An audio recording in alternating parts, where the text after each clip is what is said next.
motivan y hablan de la grandeza de Dios. Como la hermana Caseto recién decía, el Salmo 91 casi tiene una actualidad impresionante sobre cómo Dios actúa en medio de su pueblo. Pero el Salmo 73 es un salmo que no es tan conocido, pero es un salmo biográfico. Y este no es un salmo de David, ni un salmo de Moisés, sino, como ustedes tienen allí en sus Biblias, es el salmo de Asaf. ¿Y quién fue Asaf? Asaf fue ministro del pueblo de Dios. Asaf fue justamente un referente dentro de lo que es el culto a Dios. Y es interesante que Asaf cuenta muy crudamente vivencias que le han pasado a él. Y yo creo que en algún momento nos sentimos identificados, porque ¿sabe qué?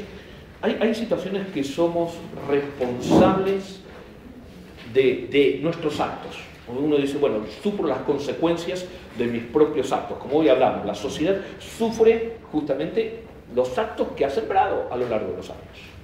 Pero hay veces que uno sufre consecuencias de actos que nunca ha cometido. Y a veces son esas injusticias que a uno lo hacen medio tambalear. Son esas injusticias que a uno lo hacen tal vez decir, pero ¿por qué me tiene que pasar esto? O sea, ¿por qué tengo que sufrir esto? Y fíjese, este salmo es interesante.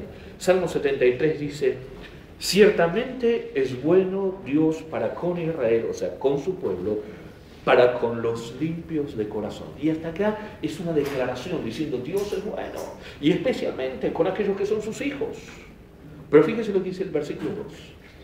En cuanto a mí, casi se deslizaron mis pies, por poco resbalaron mis pasos, porque tuve envidia de los arrogantes, viendo la prosperidad de los impíos. Porque no tienen congojas por su muerte, pues su vigor está entero, y no pasan trabajos como los otros mortales, ni son azotados como los demás hombres. Por lo tanto, la soberbia los corona y se cubren de vestido de violencia, los ojos se les saltan de gordura, logran con creces los antojos del corazón, se mofan y hablan con maldad de hacer violencia, hablan con altanería, ponen su boca contra el cielo y su lengua pasea toda la tierra. Por eso Dios hará volver a su pueblo aquí, y aguas en abundancia serán extraídas para ellos. Y dicen, ¿cómo sabe Dios? ¿Y hay conocimiento en el Altísimo? He aquí, estos impíos, sin ser turbados del mundo, fíjese lo que dice, alcanzaron riquezas. Y fíjese esta declaración, este versículo 13 es terrible. Verdaderamente, en vano he lavado, he limpiado mi corazón y lavado mis manos en inocencia. Fíjese qué terrible hasta acá, porque él está contando que en realidad la persona que no teme a Dios parece que le va mejor que al Hijo de Dios. Sí. Cualquier coincidencia con la actualidad, hermano, es a propósito. ¿Cuántas veces uno dice, pero yo trato de vivir en el temor de Dios, como dice la palabra de Dios, cuidándome, un montón de cosas? Y uno ve que el sinvergüenza, de golpe, la vida le sonríe. Encima, ni se resfría. Como para dar algún punto de decir, pero este no es nada. Y encima, no tiene problemas económicos. Y fíjense hasta qué punto llega. Que él comienza primero diciendo, realmente Dios es bueno para con los limpios de corazón. Y en el versículo 13 dice, la verdad, ¿para qué me sirve ser hijo de Dios? Verdaderamente en vano, dice, he limpiado mi corazón. Versículo 14, fíjense cómo dice, pues he sido azotado todo el día y castigado todas las mañanas.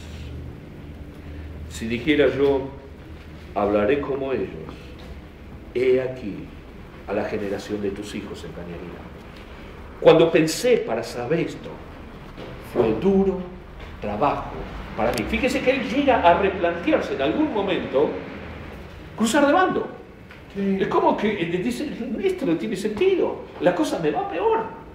Pero fíjese, la clave de este versículo, de este capítulo, es el versículo 17. Y acá está la bisagra. Uno puede venir mal, poder ver que a los demás le va bien, justamente a todos los impíos, a aquellos que no tienen temor de Dios, le va bien. Y uno dice, pero ¿por qué es tan injusta la vida? Fíjese lo que dice el versículo 17, acá está la bisagra. Hasta que entrando en el santuario de Dios, comprendí el fin de ellos. Ahí está, hasta que entrando en la misma presencia de Dios. ¿Sabe? Acá donde está justamente la bisagra. Porque nosotros cuando no tenemos en cuenta a Dios, cuando no buscamos de Dios, nos va a aparecer el horizonte tan oscuro, tan negro.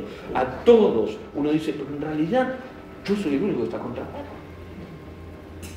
Pero dice, cuando yo llegué a la presencia de Dios, cuando entré en el santuario, tuve una visión real de las cosas. Y dice, ciertamente, versículo 18, los has puesto en deslizaderos, en asolamientos los harás caer. Como han sido asolados de repente, perecieron, se consumieron de terrores, como sueño del que despierta. Así, Señor, cuando despertares, menospreciarás su apariencia.